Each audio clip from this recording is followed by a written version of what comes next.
ഹജ്ജ് പെരുന്നാൾ കഴിഞ്ഞപ്പോഴേ കുറേ പോത്തിറച്ചി കിട്ടിയപ്പോൾ ഉണ്ടാക്കിയൊരു ഐറ്റമാണ്. വീഡിയോ ഇടാൻ ഇത്തിരി ലേറ്റ് ആയിട്ടുണ്ട്, കുഴപ്പമില്ല. അപ്പോൾ നമുക്ക് വീഡിയോ നോക്കാം.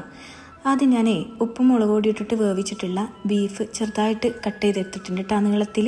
ഇനി അതിലേക്ക് കുറച്ച് കോൺഫ്ലോർ, കുറച്ച് വെളുത്തുള്ളി, മുളക് പൊടി, ആവശ്യത്തിനുള്ള ഉപ്പ്, മഞ്ഞൾപ്പൊടി, ഗരം മസാല, കുരുമുളക് പൊടി ഒക്കെ ഇട്ടിട്ടേ നല്ലോണം ഒന്ന് കൈ വെച്ചിട്ട് കുഴച്ചെടുക്കട്ടെ. അതിലേക്ക് പുളിക്ക് ആവശ്യമായിട്ടുള്ള പുളിനാരങ്ങോ അല്ലാന്നുണ്ടെങ്കിൽ വിനീഗർ ഒഴിച്ചു കൊടുത്തു കേട്ടോ. ഇനി നമുക്കിത് നന്നായിട്ടൊന്ന് മാരിനേറ്റ് ചെയ്ത് ഒരു അരമണിക്കൂറെങ്കിലും വെക്കാം. എന്നിട്ട് നമ്മൾ തിളച്ച എണ്ണയിലോട്ടേക്ക് ഇതുപോലെ ഇട്ട് കൊടുത്തിട്ട് ഒന്ന് നല്ലോണം മുരിച്ചെടുക്കുക.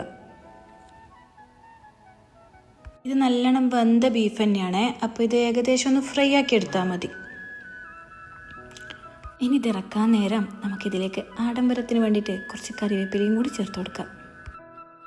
നമുക്ക് ഫ്രൈ ആയതിനു ശേഷം വേറൊരു പാത്രത്തിലോട്ടേക്ക് മാറ്റി ബാക്കിയുള്ളതും കൂടി ഇതുപോലെ ചെയ്ത് കൊടുക്കാം കേട്ടോ.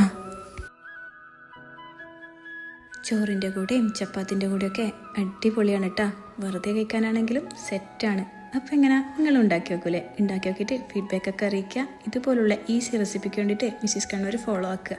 അടുത്ത വീഡിയോ ആയിട്ട് കാണാം കേട്ടോ.